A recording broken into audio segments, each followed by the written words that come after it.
사랑 하나로 충분합니다. 사랑 하나로 살 수 있냐고 묻는 사람이 있습니다.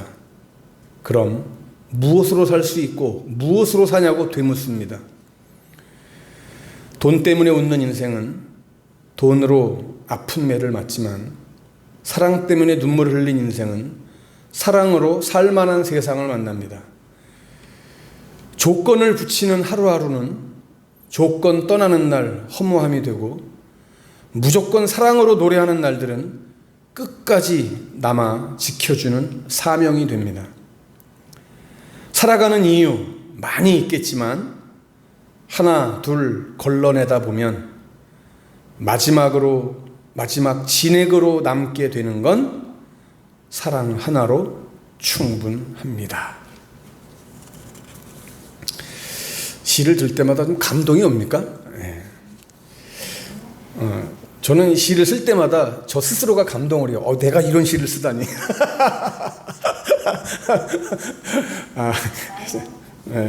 참, 자기 잘난 멋에 또 살기도 하는 거죠. 근데, 제가 이 사랑 시만을 써야 되겠다라고 생각하면서 모든 하나님의 말씀, 하나님이 주시는 그 말씀, 또 나를 향한 하나님의 사랑, 또 이 세상을 살아가는 모든 것이 사랑과 다 직결이 되더라고요. 그래서 참 좋습니다. 여러분들 보셨을지 모르겠지만 낭만 닥터 김사부라고 하는 드라마가 얼마 전에 끝났는데 그 마지막 장면이 굉장히 저에게 인상 깊게 다가왔습니다.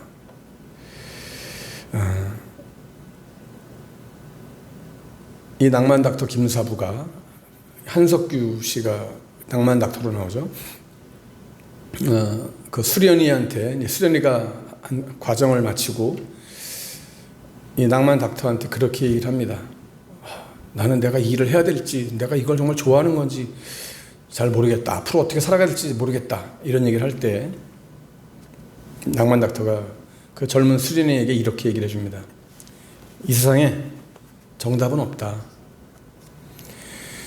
내가 좋아하는 것, 내가 정말 하고 싶은 것을 하고 사는 것, 그것이 정답이다. 이렇게 말을 하면서 한마디를 더 하죠. 매 순간 살아갈 때에 우리가 왜 살고 있는 거지?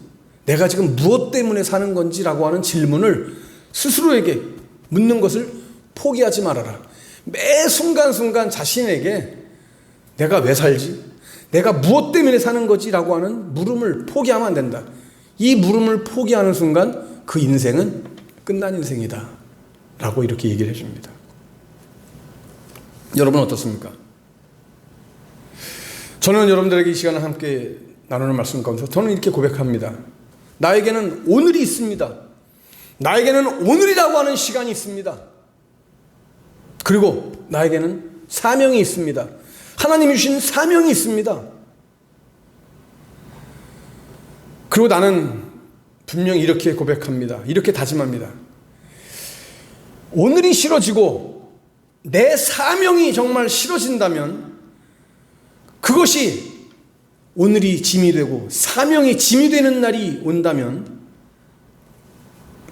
과감히 내려놔야 됩니다. 라고 저는 이 얘기를 하고 싶습니다.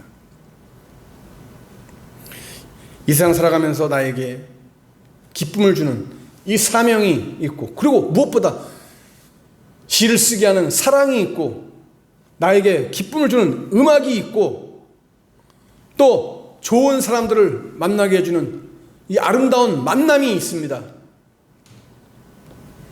그런데 내가 왜 살고 있고 무엇 때문에 살고 있고 지금 나에게 물었을 때 이 질문을 던졌을 때 정말 다시 한번 오늘 말씀으로 돌아와서 나는 정말 사랑 하나로 충분하다고 생각하냐? 너는 네 삶이 사랑 하나로 충분하다고 대답할 수 있니? 사랑 하나로 충분하다고 하는 것이 오늘 내가 살아가는 의미라고 대답을 할 수 있다면 나는 정말 행복한 사람이고 나는 정말 하나님이 기뻐하는 사람이 될 수 있다고 생각을 합니다. 그래서 오늘도 나는 이 말씀을 전하면서 먼저 나에게 묻습니다. 사랑 하나로 충분하냐? 충분합니다. 철 모르는 소리라고 세상 물정을 모르는 바보 같은 사람이라고 말을 할지 모르겠지만, 그러나 결과를 놓고 보면 그렇습니다. 돈을 바라보고 돈 때문에 사는 사람, 어떤 사람은 정말 돈 때문에 사는 사람들을 봅니다. 돈 좋습니다. 나도 돈 좋아합니다. 그런데 돈 때문에 살지는 않습니다. 물질 때문에, 그 물질 하나 더 얻기 위해서 몸부림치고 발버둥치고 인간다운 삶을 살아가지 못하는 그러한 모습들을 바라보면 참 불쌍합니다. 그 끝이 어딥니까? 허무한 뿐입니다. 그래서 오늘 우리는 우리에게 참 기쁨, 인생의 참 의미, 무엇보다 힘들고 어려운 이 현실 가운데서 우리에게 승리를 약속하시는 그 하나님을 바라보면서 오늘도 우리는 말씀 앞에 엎드려질 수밖에 없습니다. 자, 오늘 본문으로 들어가 볼까요? 가나안 다섯 왕들이 지난주에도 우리가 살폈지만 연합해가지고 기브온 거민들을 이제 쳐 죽이려고 합니다. 그렇죠? 그래서 기브온 사람들은 길갈에 진을 치고 있던 여호수아에게 다급히 이 사실을 알리죠. 그래서 오늘 6절 말씀을 보니까 그 기브온 백성들의 다급한 마음이 잘 나타나 있어요. 그죠? 이 6절 말씀을 쉽게 설명하면 이겁니다. 아이고 여호수아 장군님, 제발 우리 좀 빨리 살려주세요. 제발 꼼지락거리지 말고, 자꾸만 시간 늦추지 말고 빨리 우리한테 와가지고 우리를 좀 살려주십시오.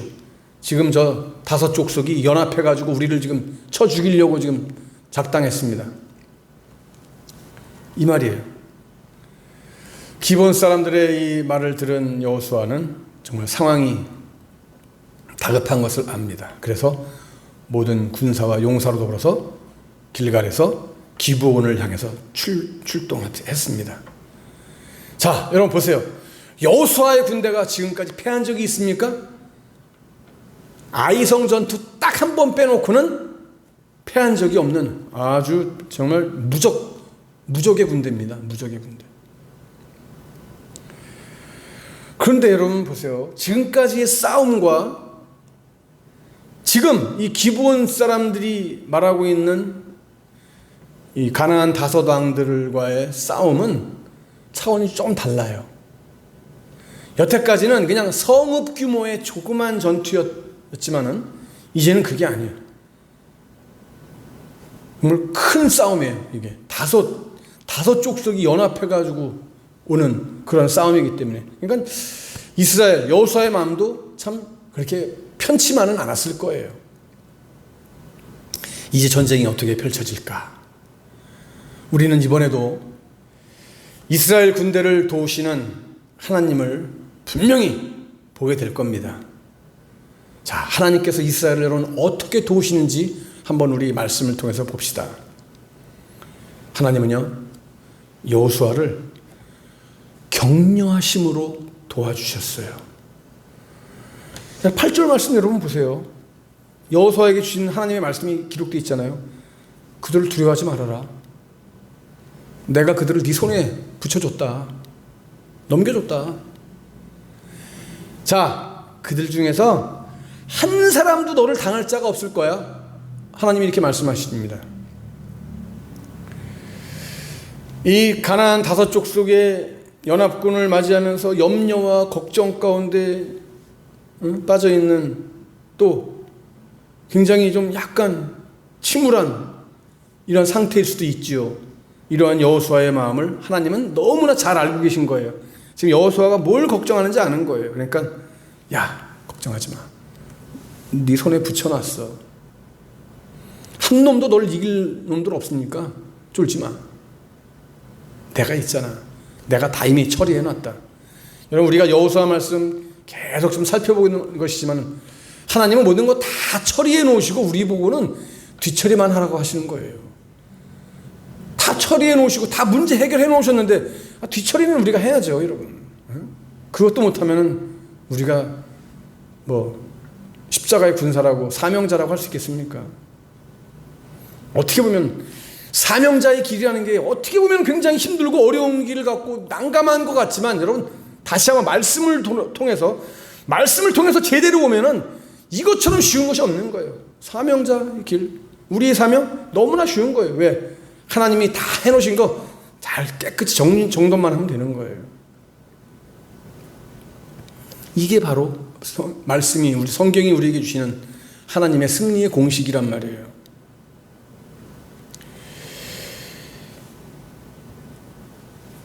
분명히 뭐 말씀을 통해서 보면 10장 우리 2절 말씀에도 보면은 크게 들어와 있으니 이는 기브온 지난주에 살폈죠. 기브온은 왕도와 같은 큰 성임이고 아이보다 크고 그 사람들은 더 강함이라. 분명히 힘이 세고 강하고 군사력이 좋고 뭐 두려워할 만한 그러한 족속이지만 그러나 그것보다 그들보다 더 강한 힘이 더 큰 능력이 어디에 있느냐? 바로 하나님께 있다는 것을 말씀하고 있는 거 아닙니까? 연합군이라고 해서 멀지 마라. 그들 강하다. 그래, 강하다. 그렇지만 그들보다 더 강한 그들 주무르고 있는 내가 있다. 쥐고 있는 내가 있다. 내가 쥐어서 너희 손에 다 넘겨줬으니까 걱정하지 말아라. 이 말씀이죠. 우리는 시편 기자의 고백을 한번 떠올려 보게 됩니다. 시편 42편 11절에서 시편 기자는 여러분 뭐라고 고백합니까? 너무나 잘 아는 말씀이죠. 내 영혼아, 내가 어찌하여 낙심하며 어찌하여 내 속에서 불안해하며 떠는가? 너는 하나님께 소망을 둬라. 나는 그가 나타나 도우심으로 말미암아 내 하나님을 여전히 찬송하리로다. 여러분, 하나님의 도우심을 신뢰하고 바라는, 하나님이 모든 것을 이미 다 해결해 주셨다라고 하는 이 놀라운 역사를 믿고 담대하게 나아가는 저와 여러분들 될 수 있기를 주님의 이름으로 간절히 축복합니다. 자, 그런데 지금까지 주어진 하나님의 격려를 살펴보면요, 여호수아가 정말 힘들고 어려웠을 때였음을 알 수가 있어요. 왜? 우리가 여러분 이미 다 지나간 시간들을 살펴봤지만요, 하나님은 모세가 죽은 후에 이스라엘의 지도자라고 하는 정말 막중한 이 임무를 맡은 여호수아에게 큰 격려를 주셨어요. 우리가 여호수아 1장에서 이미 살펴봤지만요, 그렇죠? 그리고 또 아간의 범죄로 인해서 아이성 전투에서 실패한 이후에 다시 전투에 임할 때도 하나님께서는 그때마다 여호수아에게 격려의 말씀을 주셨어요. 이제 하나님은 이 남부 연합군과의, 이 가나안 남부 연합군과의 큰 전투를 눈앞에 두고 있는 여호수아에게 또다시 한번 격려의 말씀을 주고 계세요. 여러분, 이것을 볼 때요, 하나님은요, 여기서 깨닫게 되는 겁니다. 아, 하나님은 당신의 백성들을 한순간도 중요한 거예요. 한순간도 한시도 떼어놓지 않고 계시구나, 지켜보고 계시구나 라고 하는 것을 여기서 우리는 보게 됩니다. 아, 하나님은 나를 한순간도 눈을 뗀 적이 없으시구나 라고 하는 것을 바라봅니다. 하나님께서 여러분의 생각, 여러분의 형편, 여러분의 처지, 여러분의 상황, 여러분의 지금 삶, 그것을 지금 다 보시면서 여러분들의 마음을 헤아리시고 여러분들의 형편을 헤아리시고 문제 해결을 위해서 지금 일하고 계시다라고 하는 사실을 믿으시기 바랍니다. 여러분의 필요를 아시고 그 때를 따라서 우리에게 용기를 주시고 소망을 주시고 힘을 주시는 나의 전부가 되시는 참 좋은 하나님을 믿으시기를 바랍니다. 그 하나님이 바로 내 하나님이에요. 그 하나님이 바로 나의 전부란 말이에요. 할렐루야. 자, 그뿐입니까 여러분? 하나님은요 여호수아의 기도를 들어주셨잖아요. 여호수아는 이전에도 그랬지만요 이번에도 하나님의 말씀을 착 붙들고 가나안 이 남부 연합군을 향해서 돌격을 합니다. 자, 10절 말씀을 보면은 보세요.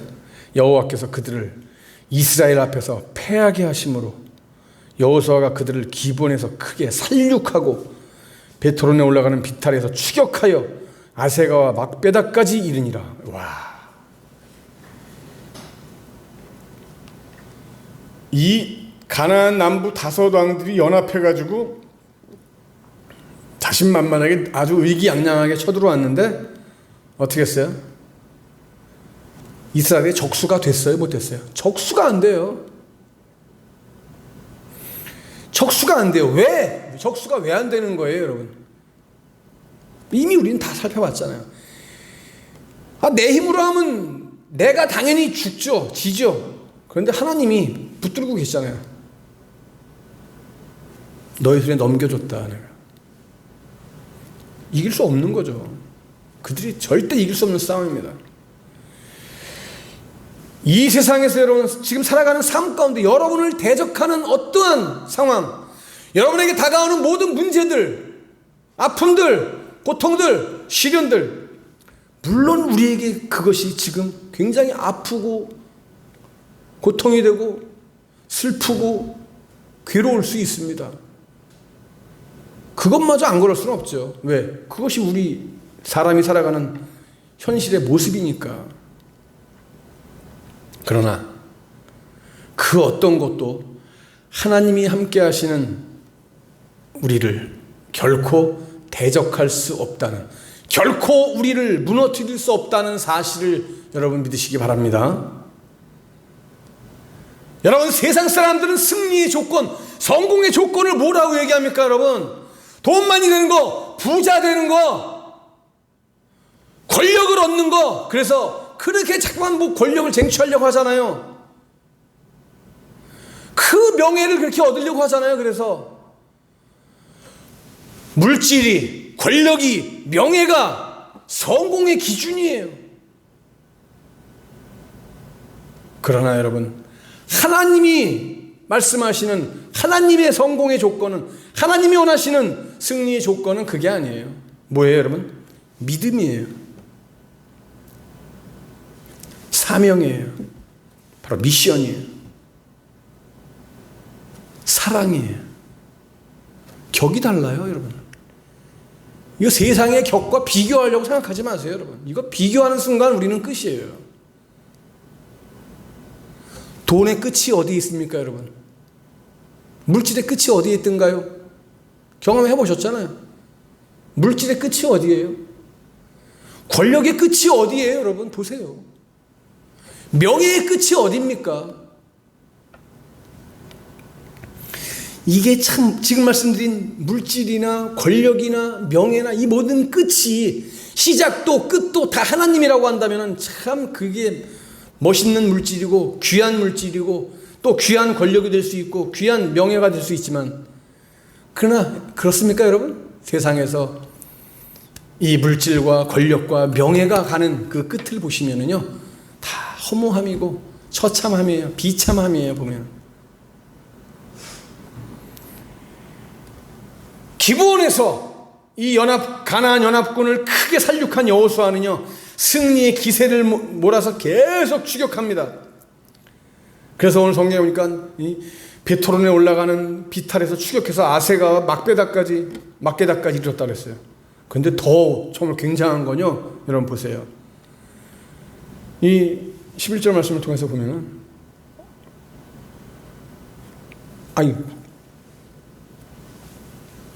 칼 맞아 죽은 적군들보다 뭐 맞아 죽은 적군이 더 많았어요? 우박덩어리. 야, 칼에 죽은 자보다 우박 맞고 죽은 사람이 더 많대요. 하나님이 역사하시는 건요, 이건 정말 우리 인간의 상상을 초월하는 거예요.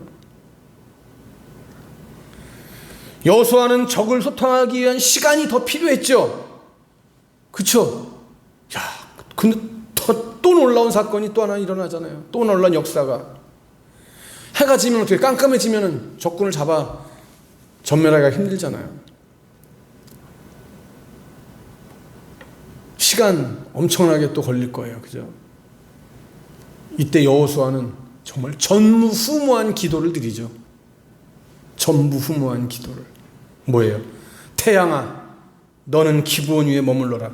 달아, 너도 아얄론 골짜기에 그렇게 할지어다. 와, 여러분, 어떻게 해가 멈추기를, 태양이 멈추기를 기도할 수 있습니까?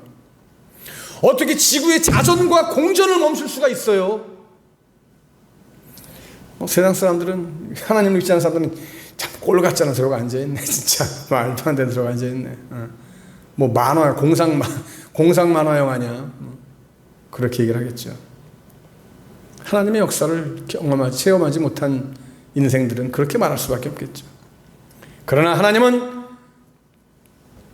당신의 영광을 위한 여호수아의 기도를 어떻게 들어주셨어요? 결국 태양이 중천에 머물러요. 와, 태양이 중천에 머물러. 거의 종일토록 태양이, 해가 기울지를 않네. 여호수아의 기도를 들어주셨어요.